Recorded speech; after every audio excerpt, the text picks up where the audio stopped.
Ai e dinte se ishte gabim.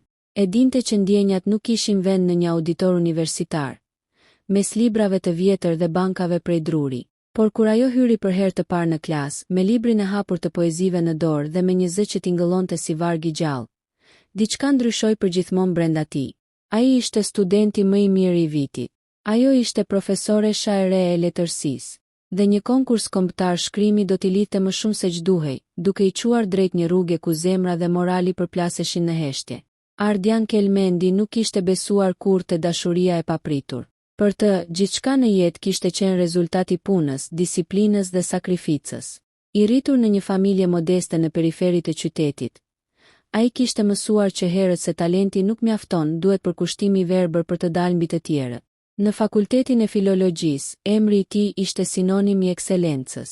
Nota maksimale, ese të thella, analiza që profesorët i përdornin si shembull. Ai nuk fliste shumë, nuk shoqërohej me turma, nuk humbiste kohë në kafene si shumica e studentëve. Biblioteka ishte territori i tij. Derisa ajo hyri në jetën e tij, profesoresha Elira Dervishi erdhi në universitet në mes të semestrit. Ishte vetëm 32 vjeç, me doktoraturë nga jashtë dhe një reputacion të shkëlqyer për studime moderne mbi poezinë bashkëkohore. Studentët flisnin për të që para se ta shihnin. Është shumë e re për të qenë profesore, përshpëritnin disa. Thonë që është shumë e rept, thoshin të tjerë. Ardiani nuk i kushtoi rëndësi. Për të, çdo profesor ishte një tjetër sfidë intelektuale. Por ditën e parë, kur ajo hapi derën e auditorit, heshtja rasi një perde e rëndë. Nuk ishte thjesht e bukur, ishte e qetë në një mënyrë që impononte respekt. Flokët e errët i binin mbi supe dhe sytë e saj kishin një vështrim të thellë, sikur të shihnin përtej fytyrave drejt mendimeve. Mirëmëngjes, tha ajo me një zë të butë, por të sigurt. Letërsia nuk është vetëm analizë tekstesh, është mënyra si e kuptojmë veten. Ardiani ngriti kokën. Ishte hera e parë që një profesor nuk fillonte me programin, por me një ide. Orët me të nuk ishin të zakonshme. Ajo nuk pranonte përgjigje të thata. Kërkonte ndjesi, interpretim, guxim për të sfiduar tekstin.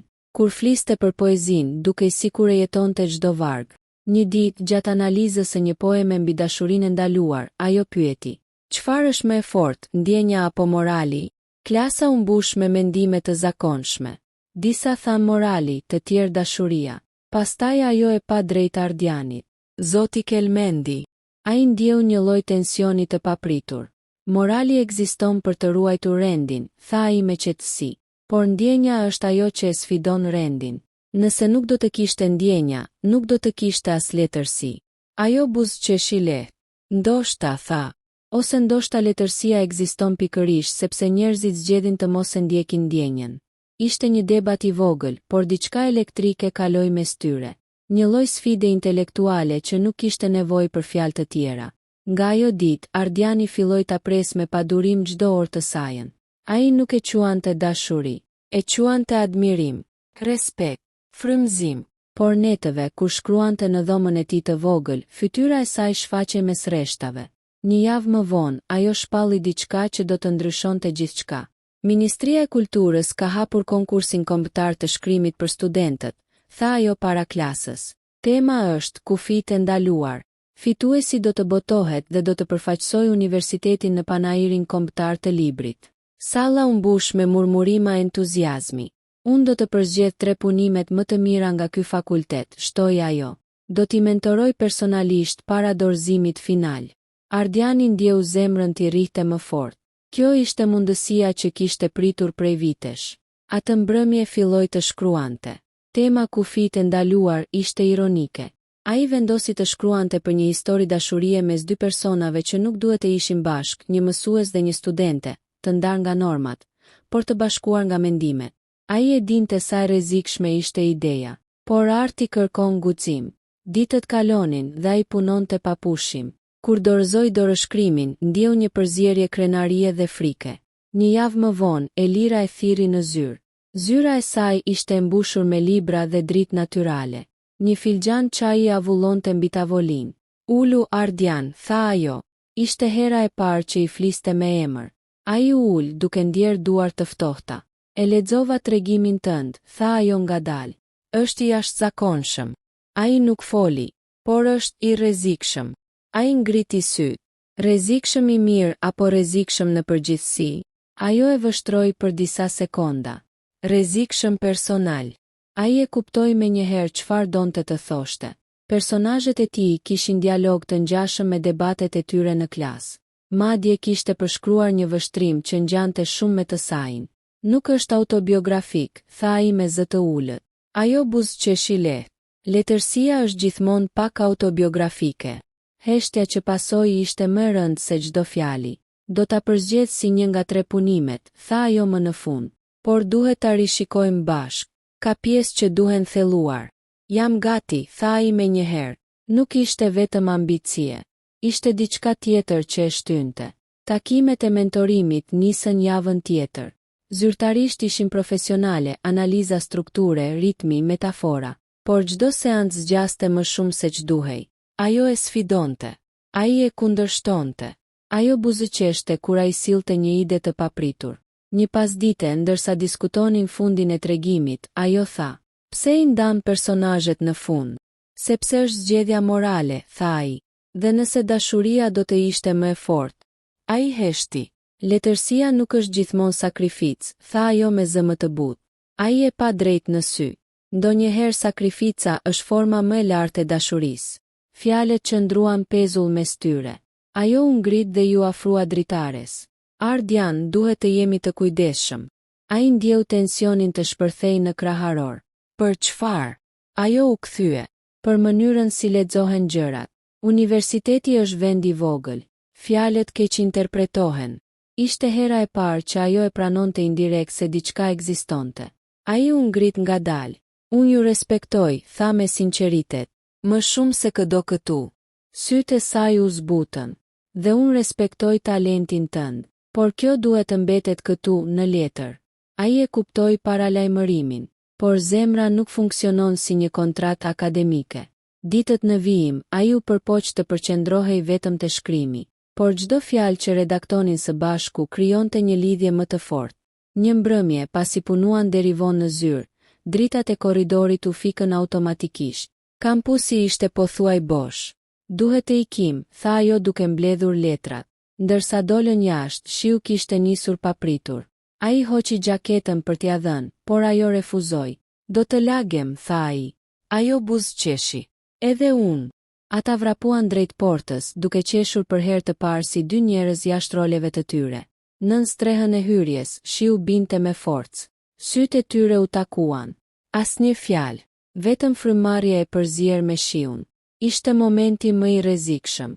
Ajo u tërhoq një hap pas. "Kjo nuk duhet të ndodh." "Asgjë nuk po ndodh," tha ai, edhe pse të dy e dinin që po ndodhte gjithçka. Ajo uli sy. "Konkursi mbyllet pas 2 javësh. Përqendrohu te kjo. Pastaj do të shohim." Ishte një premtim apo një largim I butë. Ai nuk e dinte, por një gjë ishte e sigurt. Konkursi kombëtar I shkrimit nuk ishte më vetëm një mundësi karriere. Ishte prova e ndjenjave të tyre. Dhe në çdo faqe që ai shkruante, kufiri mes letërsisë dhe realitetit bëhej gjithnjë më I paqartë. Vazhdon. Afati I konkursit po afrohej dhe bashkë me të, një tension I heshtur që nuk përmendej kur me fjalë, por ndihej në çdo takim.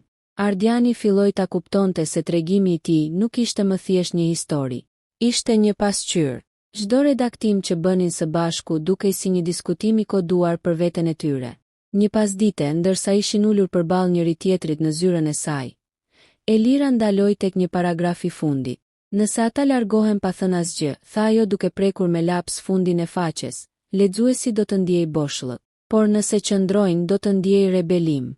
"Cilin emocion duhet të zgjedhim?" pyeti ai. Ajo ngriti syt ngadalë. "Varet sa të gatshëm jemi të përballojmë pasojat." Fjala jemi nuk ishte rastësi.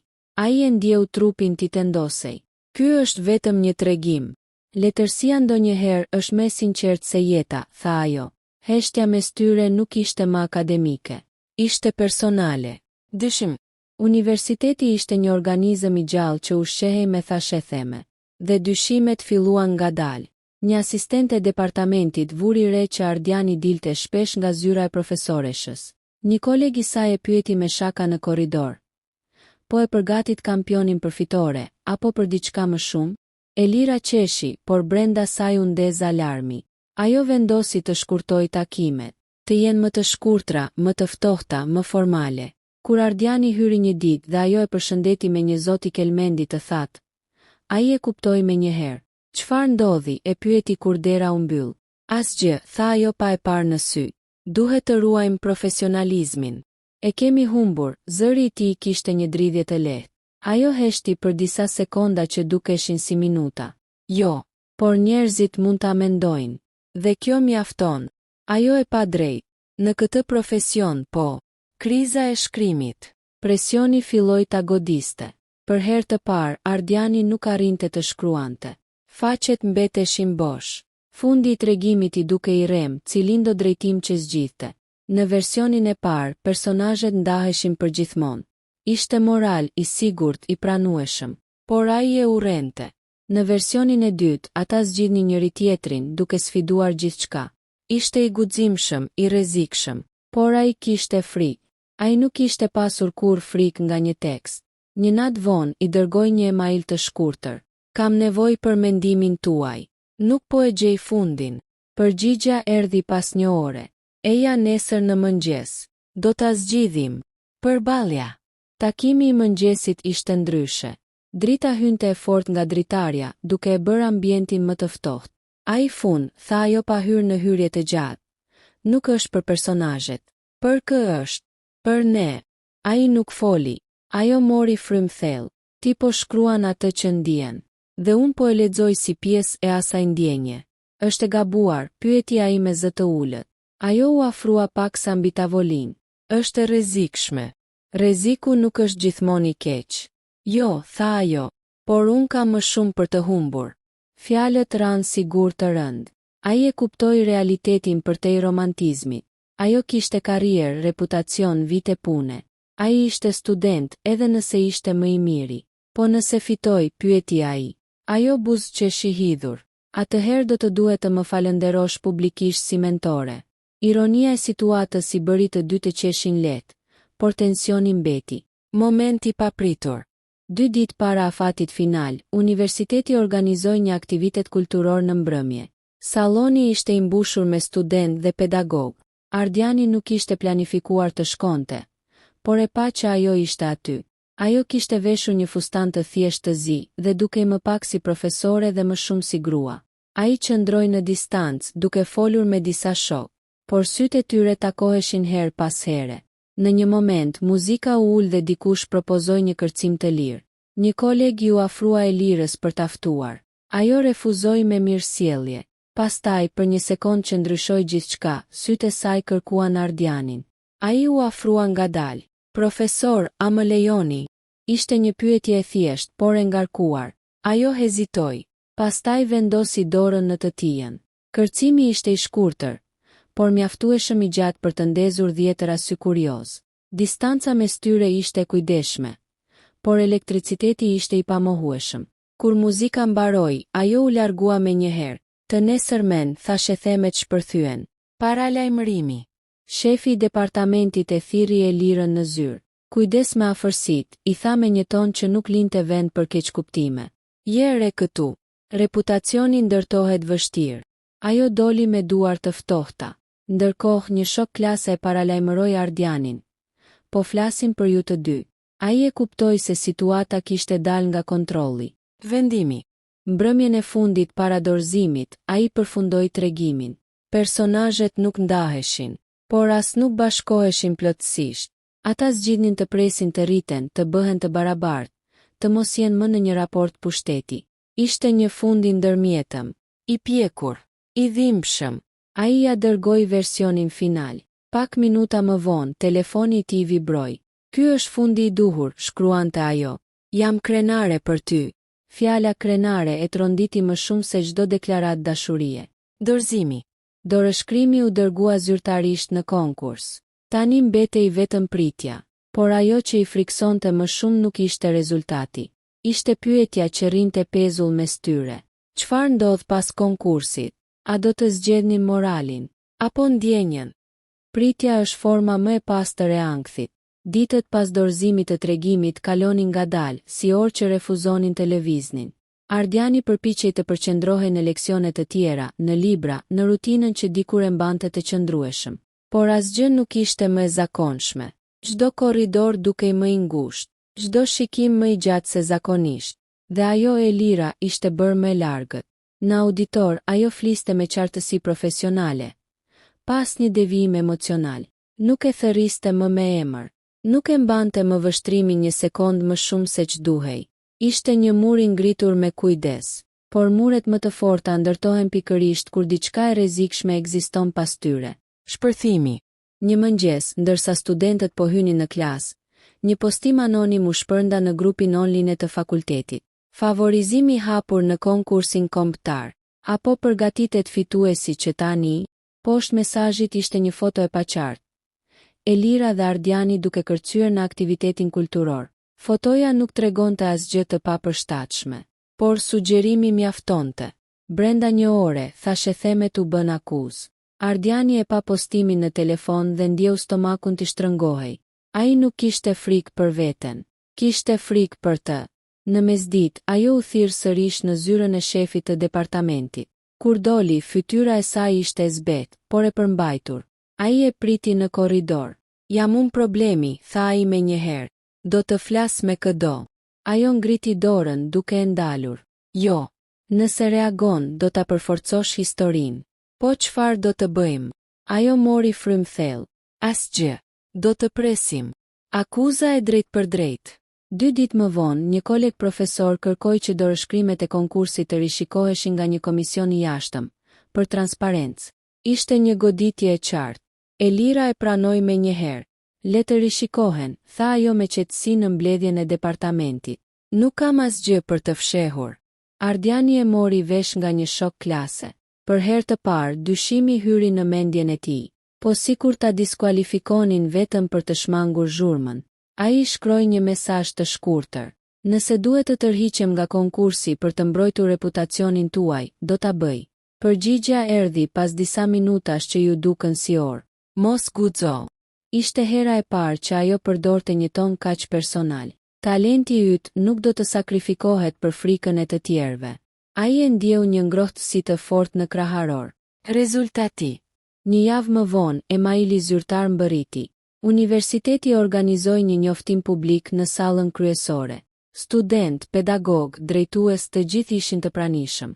Ardiani qëndronte në fund të sallës. Elira ishte ulur në rreshtin e parë me kolegët. Emrat e finalistëve u lexuan një nga një. Pastaj, fituesi i çmimit të parë në konkursin kombëtar të shkrimit është Ardian Kelmendi. Salla shpërtheu në duartrokitje. Për një moment ai nuk lëvizi. Pastaj e pa atë. Ajo nuk duartrokiste me entuziazëm të tepruar, por buzëqeshja e saj ishte e vërtetë. Syt i shkëlqenin me krenarit të pastër. Ai u ngjit në skenë me hapa të ngadalta. Çmimi u dorëzua nga përfaqësuesi i ministrisë. Dëshironi të thoni disa fjalë, e pyetën. Mikrofoni dukej më i rënd se zakonisht. Ai mund të thoshte vetëm faleminderit të përgjithshëm. Të shmangte çdo referencë personale. Por ai nuk ishte i ndërtuar për gjysmë të vërteta. Ky tregim, tha ai me zë të qëndrueshëm, nuk do të ekzistonte pa një mentore që më sfidoi të jemi sinqert, që më mësoi se letërsia kërkon guxim, jo vetëm në fjalë, por në zgjedhje. Sytë e sallës u kthyen drejt Elirës. Ai vazhdoi. Faleminderit, profesoresh Dervishi. Ishte një falënderim i pastër, por për ata që kërkonin sensacion, ishte benzin mbi zjarr. Pasoja. Të nesërmen, një artikull i vogël në një portal lokal përmendi marrëdhënien e dyshimt mes fituesit dhe mentores së tij. Nuk kishte prova, vetëm insinuata. Elira u thirr nga dekanati për një bisedë formale. Ardiani nuk e duronte dot. Ai e priti jashtë zyrës së saj në mbrëmje. Kur ajo doli, duke e lodhur. Do të hapi një verifikim etik, tha ajo qetësisht. Procedurë standarde. Për një kërcim, ai mezi mbante zemërimin. Për perceptimin, tha ajo. Në akademi, perceptimi është po aq i fortë sa e vërteta. Ai heshti për disa sekonda. Pastaj e pyeti atë që e kishte djegur prej javësh. Nëse nuk do të isha student, a do të ishte ndryshe? Ajo e pa gjatë. Ishte një vështrim i zhveshur nga çdo maskë profesionale. Po, tha më në fund. Zemra e tij u përplas fort. Por ti je, shtoi ajo me butësi. Dhe unë jam profesore shajote. Realiteti kishte pesh. Zgjedhja. Hetimi zgjati disa javë. Komisioni i jashtëm konfirmoi se tregimi kishte fituar me pikët më të larta, pa ndikim të padrejtë. Zyrtarisht, ajo u shpall e pafajshme, por atmosfera në departament nuk ishte më e njëjtë. Elira mori një vendim të papritur. Aplikoi për një pozicion kërkimor jashtë vendit për një vit. Kur Ardiani e mori vesh, ndjeu sikur toka ju lëkun. Ai e takoi për herë të fundit në zyrë para nisjes së saj. Kutia me libra ishte gati. Tavolina bosh. Po ikni, tha ai me zë të ulët. Për pak kohë, tha ajo. Ndonjëherë distanca është mënyra e vetme për të mbrojtur atë që ka vlerë. A ka, pyeti ai. Ajo ju afrua. Nëse ndjenja është e vërtet, ajo mbjeton pa fshehtësi, pa rrezik, pa role. Ai e kuptoi. Ai nuk ishte më thjesht studenti i saj. Pas diplomimit, raporti i pushtetit do të zhdukej. Do të pres, tha ai. Ajo buzëqeshi jo si profesore, por si grua. Rritu. Shkruaj. Bëhu i barabart me mua në çdo kuptim. Ai mori frym thellë. Këtë herë nuk kishte kërcim. Nuk kishte shi. Nuk kishte prekje të ndaluar. Vetëm një premtim i heshtur. Një vit më vonë, libri i parë i Ardian Kelmendit u botua. Në faqen e falënderimeve, ishte një dedikim i thjesht. Për atë që më mësoi se kufijtë ekzistojnë për të kuptuar, jo gjithmonë për të thyer. Dhe diku në një universitet tjetër, një profesore shëre e letërsisë buzëqeshi kur e lexoi.